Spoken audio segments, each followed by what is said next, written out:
नमस्कार, जनवार्तामध्ये आपल्या सर्वांचं स्वागत। सर्वप्रथम पाहूया ठळक बातम्या।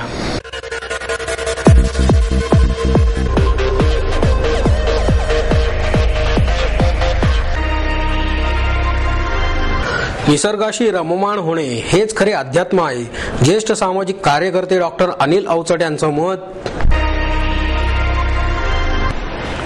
मोहम्मदवाडी येथे राहणारे मारुती घुले यांच्यावर स्वतःच्याच जागेसाठी उपोषण करण्याची आली वेळ।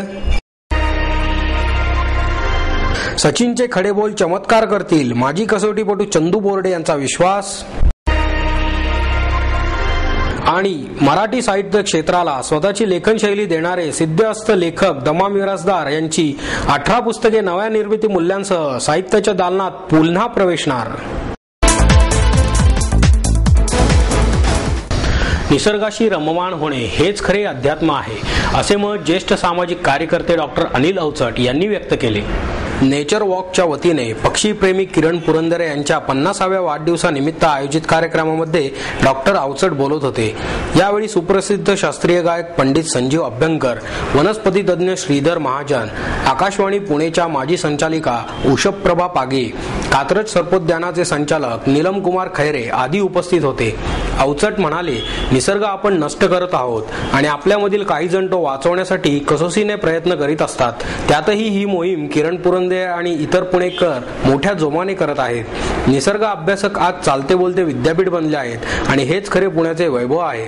आपल्याकडे असलेली संहारक प्रवृत्ती नष्ट करून निसर्गाकडे मैत्रीपूर्ण दृष्टिकोनातून पाहावे। निसर्गामध्ये फक्त आपणच राहत नाही तर पशुपक्षीही राहतात, याचेही भान ठेवले पाहिजे, असे डॉक्टर अवचट यांनी सांगितले। यावेळी प्राध्यापक संजीव नलावडे आणि उपस्थित सर्व मान्यवरांनी आपले मनोगत व्यक्त केले।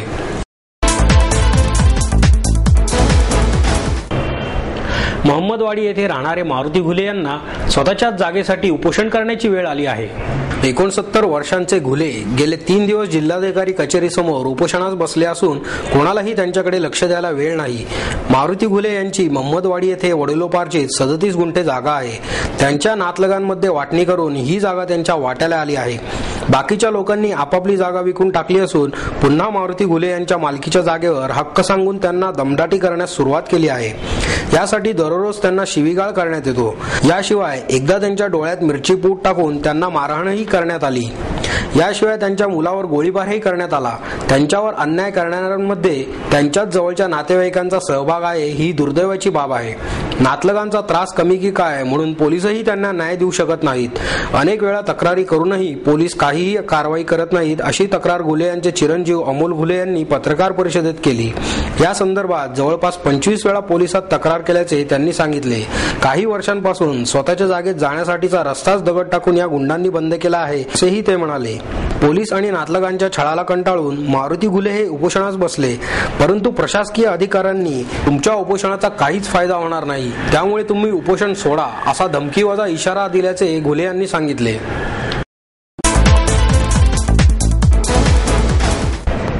सचिनचे खडे बोल चमत्कार घडवतील, असा विश्वास माजी कसोटीपटू चंदू बोर्डे यांनी व्यक्त केला। हिंदुस्थानने वर्ल्ड कप जिंकावा यासाठी क्रिकेटपटूंना शुभेच्छा आणि प्रोत्साहन देण्यासाठी समृद्ध जीवन फाउंडेशन आणि आम्ही पुणेकर समृद्ध जीवन गौरव समिती यांच्या संयुक्त विद्यमाने बोर्डे यांच्या हस्ते स्वाक्षरी शुभेच्छा अभियानास प्रारंभ झाला। यावेळी महापौर रोहनसिंग राजपाल, प्रसिद्ध अभिनेते महेश कोठारे, अभिनेत्री सोनाली कुलकर्णी, रुस्तमे हिंद हरिश्चंद्र बिराजदार, समृद्ध जीवन फाउंडेशनचे अध्यक्ष महेश मोतेवार, वैशाली मोतेवार, राज्याचे क्रीडा संचालक नरेंद्र सोपल, हर्षद निंबाळकर, मिलिंद पवार आदी मान्यवर उपस्थित होते। महेंद्रसिंग धोनीच्या टीम इंडियाने वर्ल्ड कप जिंकला तर फाउंडेशनच्या वतीने सर्व खेळाडूंना इंडिगो मांजा ही कार भेट देण्यात येणार असल्याची घोषणा महेश मोतेवार यांनी याआधीच केली आहे। बोर्डे म्हणाले, साखळी लढतीत दक्षिण आफ्रिकेविरुद्ध संघर्षपूर्ण लढतीत हिंदुस्थानला हार पत्करावी लागली, त्यामुळे आपले नेमके कुठे चुकते याची पडताळणी करण्यास धोनी आणि कंपनीला वेळ मिळणार आहे। आफ्रिकेविरुद्धचा हा पराभव टीम इंडियासाठी वरदान ठरणार आहे, असे म्हटले तरी वावगे ठरणार नाही, असेही त्यांनी सांगितले। सचिनच्या आठवणींना उजाळा देताना बोर्डे म्हणाले, 2007 साली इंग्लंड दौऱ्यासाठी मला हिंदुस्थान क्रिकेट संघाचा व्यवस्थापक म्हणून पाठवण्यात आले होते. पहिल्या सामन्यात हिंदुस्थानची कामगिरी निराशाजनक झाली होती. त्यावेळी सचिनने सर्व सहकाऱ्यांची खरडपट्टी काढली होती. सचिनला मी पहिल्यांदाच रागवताना पाहिले. त्याचा परिणाम असा झाला की आपण चक्क इंग्लंड विरुद्धची मालिकाच जिंकली. यावेळी दक्षिण आफ्रिकेविरुद्ध आपले फलंदाज लौकिकास साजेशी कामगिरी करू न शकल्याने सचिन पुन्हा पडकला. त्यामुळे यावेळी टीम इंडिया वर्ल्ड कपचा करंडक उंचावून तमाम देशवासियांचे स्वप्न सत्यात उतरवतील असा विश्वासही बोर्डे यांनी व्यक्त केला. महेश कोठारे आणि सोनाली कुलकर्णी यांनीही टीम इंडियाच वर्ल्ड कप जिंकेल असा आशावाद व्यक्त केला. सचिन तेंडुलकर आंतरराष्ट्रीय क्रिकेटमध्ये विक्रमांच्या एव्हरेस्टवर विराजमान आहे. त्यामुळे आज खऱ्या अर्थाने तो या खेळाचा देवदूतच बनला आहे. दक्षिण आफ्रिकेविरुद्धच्या सामन्यात सचिनने कारकिर्दीतील 99वे शतक पूर्ण केले. आता जगभरातील चाहत्यांना त्याच्या शतकांच्या शतकाची उत्कंठा लागली आहे. सचिनने 100वे शतक साजरे केल्यानंतर पुणेकरांच्या साक्षीने समृद्ध जीवन फाउंडेशनच्या वतीने त्याला सोन्याची बॅट, बॉल आणि स्मृतिचिन्ह देऊन गौरव करण्यात येईल अशी घोषणा फाउंडेशनचे अध्यक्ष महेश मोतेवार यांनी केली. मोतेवार यांच्या या घोषणेचे स्वागत करीत चंदू बोर्डे यांनी सचिनला सत्कारासाठी पुण्यात आणण्याचा प्रयत्न करू अशी ग्वाही दिली. पुण्यातील मुळामुठा नदी अतिप्रदूषित जाहीर होऊनही अद्याप प्रशासनाला जाग आली नाही. पाहूया याबाबत जनवार्ताचा एक विशेष वृत्तांत. पुण्यातील मुळामुठा नदी अतिप्रदूषित जाहीर होऊनही प्रशासनाला अद्याप जाग आलेली नाही. पुण्याच्या वैभवात एकेकाळी भर घालणारी आणि पुण्याच्या मध्यवस्तीतून वाहणारी नदी म्हणजेच मुळामुठा. बऱ्याच वर्षांपूर्वी ज्या नदीला पूर आल्यानंतर पोहण्यासाठी जुन्या लकडी पुलावरून उड्या मारणारे पुणेकर आज नदीकाठच्या रस्त्याने जाताना नाकाला रुमाल लावतात. विद्येचे माहेरघर आणि मोठा सांस्कृतिक वारसा लाभलेल्या शहरात अशा प्रकारचे मोठ्या प्रमाणात होणारे नदी प्रदूषण अजूनही सगळ्यांच्या नजरेआड आहे की काय असा प्रश्न नेहमीच सामान्य पुणेकरांना पडतो. पुण्यात वाहणारी ही नदी मुठा नदी असून ही पुढे वाहत जाऊन मुळा नदीला मिळते. मुठा नदी 90% प्रदूषित असून याला केवळ पुणे महानगरपालिका जबाबदार आहे असा आरोप पर्यावरण प्रेमींकडून केला जात आहे. राज्य सरकारने ही नदी अतिप्रदूषित जाहीर केली असली तरीही बऱ्याच प्रमाणात अजूनही बऱ्याचशा दूषित पाण्याच्या लाईन्स नदीत सोडल्या जात आहेत. याचा जास्त त्रास पुणेकरांना होत नसून ही नदी पुढे जाऊन जी मुळा नदीला मिळते आणि नंतर भीमा नदीशी संगम होऊन उजनीकडे जाते त्यावर त्याचा परिणाम होत आहे. शास्त्रज्ञांच्या मते या नदीचे पाणी अतिदूषित होत असून त्यामुळे हे पाणी शेतीला, पिकांना आणि ते पिणाऱ्यांनाही धोकादायक आहे. पण सद्य परिस्थिती अशी आहे की हे पाणी उजनीला मिळून ते सोलापूर आणि म्हाडाच्या नागरिकांना पिण्यासाठी आणि सर्वच गोष्टींसाठी वापरावे लागते, कारण त्यांना बाकी कोणताही मार्ग त्या ठिकाणी उपलब्ध नाही. त्यामुळे याचा दूरगामी परिणाम होत आहे. पाण्यात असणारे वॉटर हायजीन म्हणजेच जलपर्णी याचा जरी घाणेरडा वास येत असला आणि त्यामुळे डास होत असले तरी पाणी शुद्ध होण्यास त्याचा उपयोग होतो. करोडो रुपये खर्च करूनही पुणे मनपा याचा विचार करून त्यावर योग्य ती कार्यवाही करत नाही आणि पुण्याला तसेच पुढील शहरांना वाचवण्यासाठी प्रयत्न करीत नाही. त्यामुळे पुढील वर्षीच्या मनपा निवडणुकीच्या पार्श्वभूमीवर पुणेकरांनी स्वतःसाठी आणि आपल्या पुढील शहर आणि गावांतील नागरिकांसाठी एकत्र येऊन ठाम भूमिका स्वीकारणे अत्यंत गरजेचे आहे. मी Ajay Sadashiv Vaishampayan, unique vision foundation म्हणून एक संस्था आहे, त्याचे सेक्रेटरी. आणि पर्यावरण क्षेत्रात तरी सामाजिक अशी बरीच आमच्या संस्थेची कामं चालतात. तरी आपण आता जी पाहिली ही पुण्यातनं वाहणारी मुठा नदी, तर नदी त्याला म्हणायचं कारण वाहतं पाणी म्हणून केवळ नाही, गटारच झालेले आहेत तयार. गेले जवळजवळ 2000 सालापासून ते उत्तरोत्तर वाढत त्याची आज ही स्थिती आली. तर या दृष्टीने याचं प्रदूषण दूर व्हावं म्हणून मी 2005 साली एक जनहित याचिका दाखल केली मुंबईच्या उच्च न्यायालयामध्ये. तर त्याच्यानंतर त्याच्या प्रेशरमुळे ठिकठिकाणी पुणे मनपाने काही STP बसवले. पूर्वी अशी स्थिती होती की काय करायचे, आपलं पाणी आहे, नदीत जाते, आपल्याला काही त्रास नाही, पुढची गावं पाहून घेते. ते STP कोणी उभारायचंच नाही. पूर्वी 2 STP होते 5 सालच्या आधी, नायडू आणि भैरवा नाला. त्यानंतर आज हायकोर्टच्या प्रेशरमुळे बरेच STP बांधले गेले, पण एवढं होणे याची स्थिती काही सुधारलेली नाही.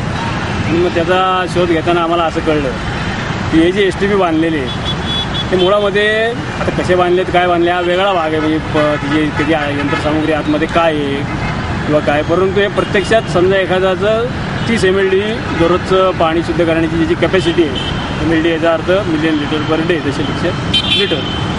तर तो मुळात तो 30 लिटर पाणी घेतच नाही ना, 30 MLD पाणी. तो काय करतो की 15 MLDचंच पाणी तिथं आत उचललं जातं आणि बाकीचं पाणी आहे तसं बायपासमधनं सोडून दिलं जातं. आता याच्यामागे 1-2 कारणं असू शकतात. जे इलेक्ट्रिकचं बिल वाचवणं आणि मुळात जी पहिली भूमिका आहे की या पाण्याचा आपल्याला काही त्रास नाही, दुसरं गाव पाहून घेईल पुढचं, म्हणजे एसटीपीनं चालवण्यामागे हेच कारण आहे. करप्शन वगैरे इतर कारणं असू शकतात की तिची मेंटेनन्स कॉस्ट आहे.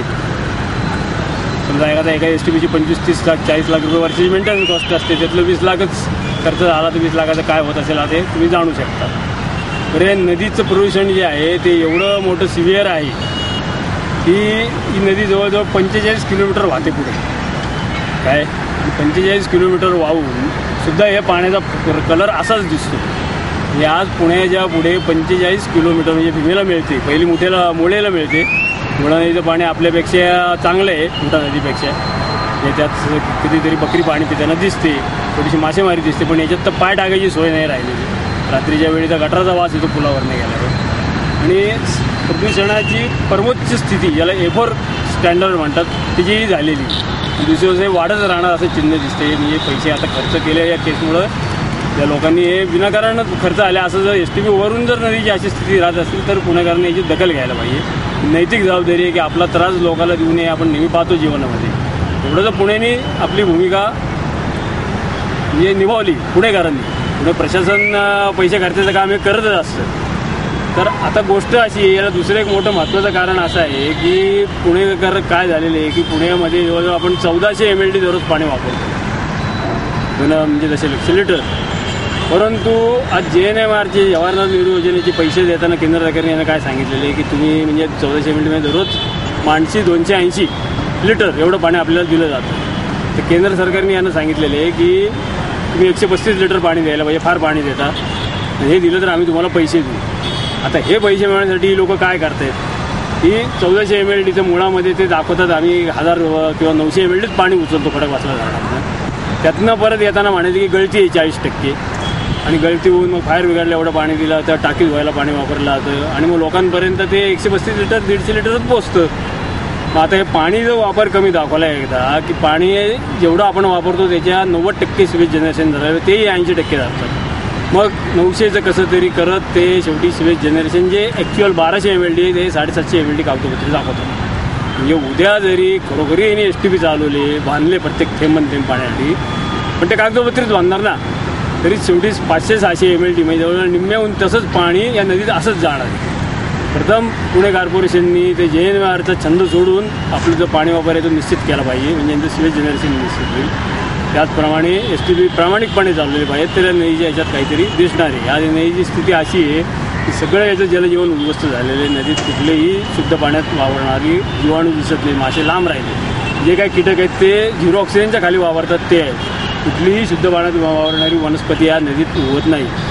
आणि इथनं जर पुढे तुम्ही गेलात तर कवडी म्हणून एक गाव लागतं, तिथं उन्हाळ्यात ॲक्च्युअल तुमच्या डिटर्जंटच्या फेसाची टेकडी तयार होती.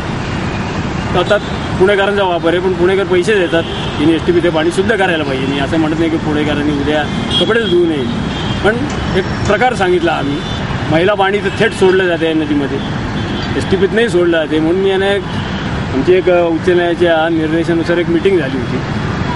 त्यात त्यांना एक उपाययोजना अशी दिली होती की तुम्ही जेवढं पुण्यातलं सिवेज वॉटर आहे तेवढं एक मोठ्या लाईनमधनं पुण्याच्या बाहेर घेऊन चला, तिथे एक मोठा टँक बांधा आणि हे शेतीसाठी द्या, शेतीयोग्य शुद्ध करून आणि उरलेलं तुम्ही नदीमध्ये डिस्चार्ज करा. ते मात्र 5 BOD स्टँडर्डनी सोडायला पाहिजे. तर त्यानंतर आता इथं दिसते असं एक पाईपलाईनचं काम सुरू झालेलं आहे. आता यातनं काही फरक पडला तर पाहिजे, पण नेहमीच्या पद्धतीने पाईपलाईन कमी कॅपॅसिटीची टाकणं, जसं खडकवासल्याहून पाईपलाईन आणलेली कमी तसं हे उद्योग करेल. तर लोकांनी याविषयी जागरूक राहायला पाहिजे आणि नैतिक जबाबदारी आपली पाणी शुद्ध ठेवणं. पुराण काळापासून आपल्या धर्मशास्त्रातील लिहिले पाणी आपण खराब होऊ नये.